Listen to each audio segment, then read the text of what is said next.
Good morning, guys. So, today I wanted to give you guys some life updates as well as some things that I learned from this book that I finished called Attached. And it's been one of my favorite books so far, so I wanted to share with you guys some things that I learned from that book. So, today's topic will be about love and more specifically how I feel about slow love and my values on that, as well as a little bit of some life updates, not so much. So, about life updates, I've been really busy with midterms, which is why I haven't been posting for a very long time, like long form videos. I wanted to make a midterm video, but I felt awkward like filming myself studying like in the library and just sleeping in the library as well. Like I felt awkward about that as well.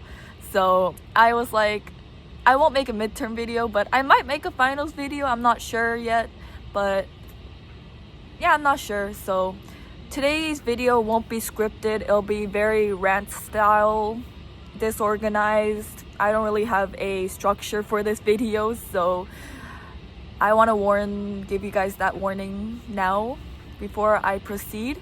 But yeah, I wanted to talk to you guys about how I feel about love and how my thoughts have changed throughout my life. And so I guess some things that I learned about love is that you'll never feel fully ready to be in a relationship.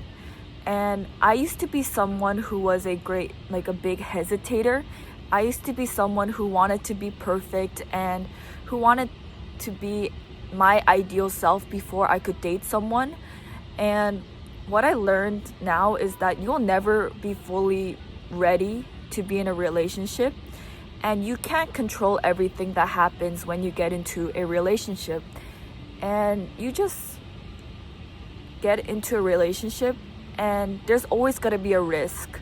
There's always going to be a risk of heartbreak. There's always going to be a risk of miscommunication. There's going to be risk of arguments.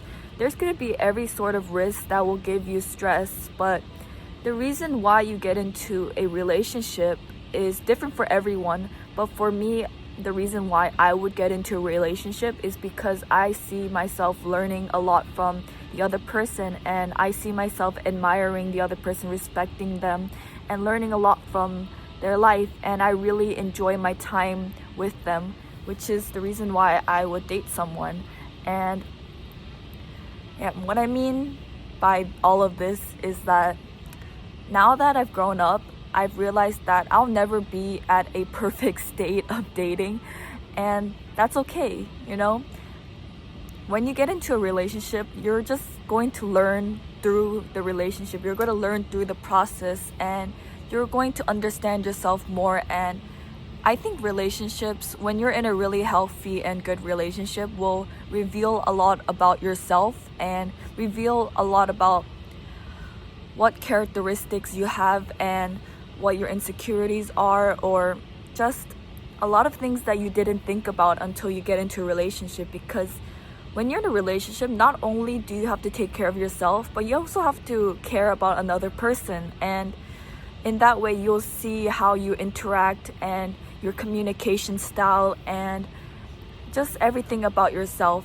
So I read this book called Attached, and it talks about 3 attachment styles. So the first one is secure attachment, who are people who are comfortable with intimacy, who are comfortable with trust, and people who are not afraid to be independent but also can depend on their partner in a healthy manner. And these people are very good at communicating. The second type of attachment style is very anxious people, or anxious attachment styles. And these people are people who need reassurance, and they always feel like they are in need of needing to be in a relationship, and they are very sensitive to rejection and fear of losing a relationship. And the third type is someone I used to be more like. I used to be an avoidant attachment style. And avoidant people are people who are afraid of losing their own independence, and that's why they don't try to get close to people, and they are afraid of intimacy, and they just don't want to lose their independence. So I used to be quite an avoidant, but I've changed a lot throughout the years, and I tried really hard to try to change my ways. And actually reading this book helped me adopt more secure attachment behaviors, and that's what I'll be talking about in this video today. So the first thing that I started to change is my communication style. In the past, I wasn't very open about my feelings. I wasn't very direct about saying like, oh, I like you, or I like this, or I wasn't very clear about my boundaries. Like, for example, I'm not okay with you doing this, or I consider this as cheating. I wasn't very open about that. But now that I've gotten a lot better at communicating, I'm a lot better at communicating my boundaries. And effective communication is one of the biggest, most important things when it comes to relationships. And I think that it's so important to have someone where you can communicate your feelings, your authentic self, and someone who really cares about how you feel. And it's so important to have someone who you can communicate with without judgment, and that will lead to a healthy relationship. And what I tend to see is I have like a few friends who are in a more anxious and avoidant, like one anxious, one avoidant mixed together is like usually a big disaster when it comes to communication, especially since the avoidant doesn't really want to express their feelings so much, and the anxious is scared to voice their opinions because they're scared that this will lead to their breakup. And I realized that if you can't be honest about your feelings and your boundaries, then this relationship is not for you, and you're better off finding someone who is more secure and more open about their feelings and their boundaries, and yeah, everything about that. And the second thing is, secure people will always find a way to make their actions clear.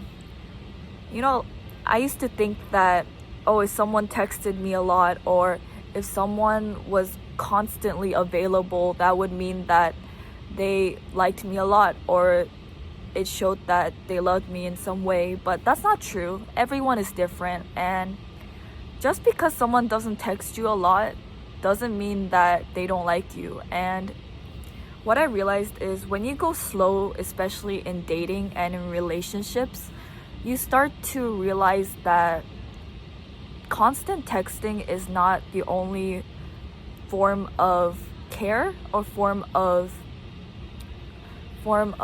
reassurance. What matters more is actions, and what matters more is when you show up, what people do when they show up, and their presence, and how they interact with you. And people who are securely attached will respond to your texts. If you're texting someone and they don't respond to you for a whole day, that's kind of concerning. I would say personally that if that happens, they're probably not interested in you, and they probably don't respect you that much as a person, because that's kind of disrespectful to not respond to someone unless they don't have a phone or they don't check their phone at all. But what I realized is, I'm also someone who doesn't really text that much, but that doesn't mean I don't care about people. I just text a lot with intentions. I text when I want to make plans with someone, or I want to make things more clear if I can't see someone for a while. And I think that is more important than just constantly texting because you feel lonely.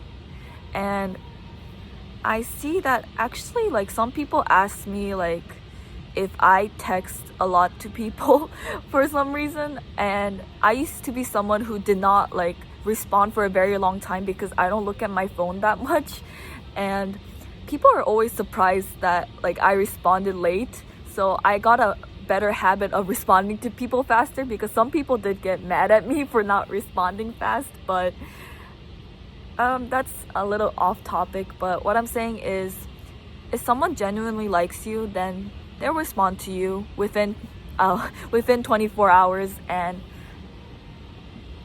when someone likes you, their actions speak so much louder than words. The way they show up, the way they care about you. And if there's someone who prefers like person to person interaction, you can watch the way they care for you, and the way they talk to you, and the way they listen to you. And those aspects are really important to see in a relationship.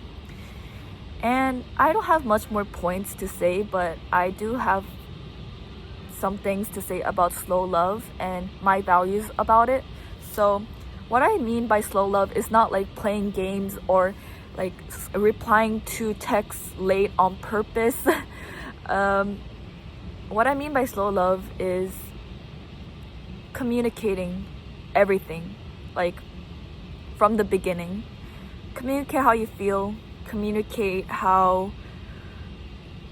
what your boundaries are, communicate things that you're not okay with, communicate everything, and show up when it matters. Be present and respect someone for who they are, and don't dwell on the past. And everyone is different, you know, everyone you meet will bring a different side of you, and you'll learn so much from everyone. And I'm not just saying about like romantic relationships, but also like friendships as well. Like taking it slow is important, and taking things slow means that you have more time to communicate your feelings, and you have more time to reflect, and you have more time to process your emotions. So you don't act so much upon your emotions, and you think logically before you say something, and you just enjoy each other's presence. I don't know how to say, like, yeah, I believe that slow love is quite important.